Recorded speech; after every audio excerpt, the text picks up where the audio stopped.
too long, it hurts to watch your blue eyes fade to gray as you fade away. Hello everyone, আসসালামু আলাইকুম। আশা করি সবাই ভালো আছেন। দেখছেন টেক প্লাটুন ইউটিউব চ্যানেল, সাথে আছে আমি আব্দুর রহিম। ওপেনিং প্রিভিউ দেখে অবশ্যই বুঝতে পেরেছেন আজকে আমরা কোন বিষয়ের উপর কথা বলবো। রিসেন্টলি আমরা ফেসবুক সহ সকল সোশ্যাল মিডিয়ার প্ল্যাটফর্মে দেখতে পাচ্ছি এই ধরনের ছবি কিন্তু খুবই ভাইরাল। তো হাতে থাকা মোবাইল ফোনটি দিয়ে আপনার নাম এবং আপনার প্রিয়জনের নাম দিয়ে কিভাবে এই ধরনের একটি ফটো ক্রিয়েট করতে হয় তা আজকের এই পুরো ভিডিওটি দেখলে অবশ্যই শিখতে পারবেন। তো গাইস, ভিডিওটি স্কিপ না করে অবশ্যই শেষ পর্যন্ত দেখবেন। ভিডিওটি শুরু করার আগে একটি রিকোয়েস্ট, যারা ভিডিওতে এখনও একটি লাইক দেননি তারা এখনও একটি লাইক দিয়ে দেবেন। চ্যানেলটি এখনও সাবস্ক্রাইব না করে থাকলে এখনই সাবস্ক্রাইব করবেন। So guys, let's go to main content.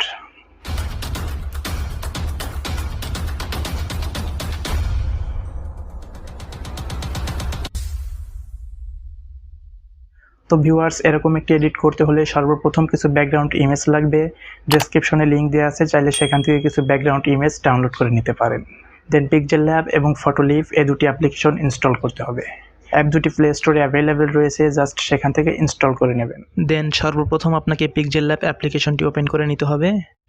তো আমি আমার Pixellab অ্যাপসটি ওপেন করে নিলাম। এরপর উপরের কর্নারের এই 3 ডট অপশন থেকে ইউজ ইমেজ ফ্রম গ্যালারিতে ক্লিক করে আমাদের ডাউনলোড করা ব্যাকগ্রাউন্ড ফটোটি সিলেক্ট করে দিতে হবে। তো আমি এখান থেকে একটি ব্যাকগ্রাউন্ড সিলেক্ট করে দিলাম, দেন টিক মার্কে ক্লিক করে দেব। এবার আমরা এখান থেকে নিউ টেক্সটটাকে মডিফাই করে এখানে আমাদের নাম দিয়ে দেব। তো আমি এখানে আমার নামটি দিয়ে দিচ্ছি।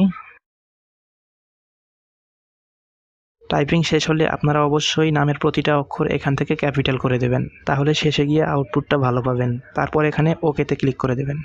এরপর এই আইকনটায় ক্লিক করে এখান থেকে ফন্ট অপশনে ক্লিক করে আমরা টেক্সটের ফন্টটি চেঞ্জ করে দেব। তো আমি এখান থেকে এই ফন্টটি সিলেক্ট করে দিলাম। আপনারা আপনার পছন্দ মতো যে কোনো একটি ফন্ট সিলেক্ট করে দেবেন, দেন এখান থেকে ওকেতে ক্লিক করে দেবেন।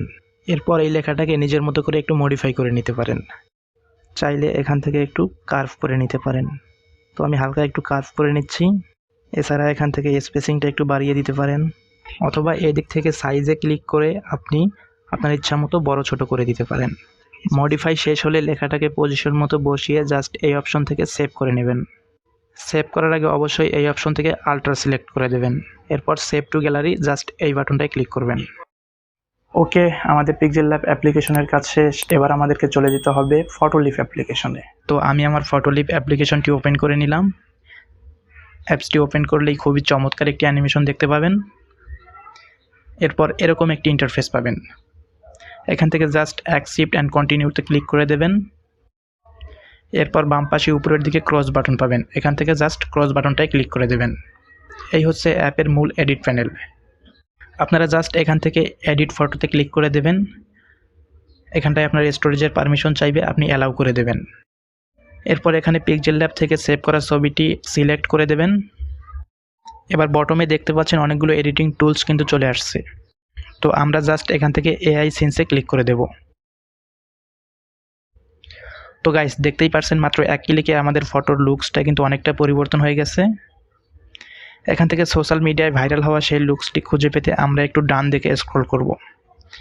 দেন SAND নামক যে ফিল্টারটি পাবো সেটাতে ক্লিক করে দেব। এবার দেখেন আমাদের নর্মাল ছবিটি কিন্তু সেই কাঙ্ক্ষিত ডিজাইনে চলে আসছে। এখান থেকে সান ফিল্টারে অ্যাগেইন অথবা অ্যাগেইন ক্লিক করার মাধ্যমে আমরা ভিন্ন ভিন্ন ডিজাইন কিন্তু এখান থেকে পাবো। যে ডিজাইনটি আপনার ভালো লাগবে জাস্ট সেই ডিজাইনটি আপনারা সেভ করে নেবেন। সেভ করার জন্য এখান থেকে উপরের দিকে টপ রাইট কর্নারে যে টিক মার্কটা পাবেন, জাস্ট এই টিক মার্কটায় ক্লিক করে দেবেন। এরপর সেভ আইকনটায় ক্লিক করবেন। দেন নিচের দিকে এখানে সেভ বাটনে ক্লিক করলেই কিন্তু ফটোটি আপনার গ্যালারিতে সেভ হয়ে যাবে। সেভ করা ছবিতে একটি ওয়াটারমার্ক থাকবে। আপনারা অন্য কোনো অবজেক্ট রিমুভার অ্যাপস দিয়ে সেটা মুছে ফেলে অথবা ছবিটিকে ক্রপ করে ব্যবহার করবেন। তো গাইস, ভিডিওটি কেমন লাগলো কমেন্টসে অবশ্যই জানাবেন। ভালো লাগলে অবশ্যই একটি লাইক করবেন। আর হ্যাঁ, আবারও বলছি, চ্যানেলটি এখনও সাবস্ক্রাইব না করে থাকলে কাইন্ডলি চ্যানেলটি সাবস্ক্রাইব করে নোটিফিকেশন অন করে দেবেন। দেখা হচ্ছে পরবর্তী ভিডিওতে ভিন্ন কোনো টিউটোরিয়াল নিয়ে। সে পর্যন্ত সবাই ভালো থাকবেন। আল্লাহ হাফেজ।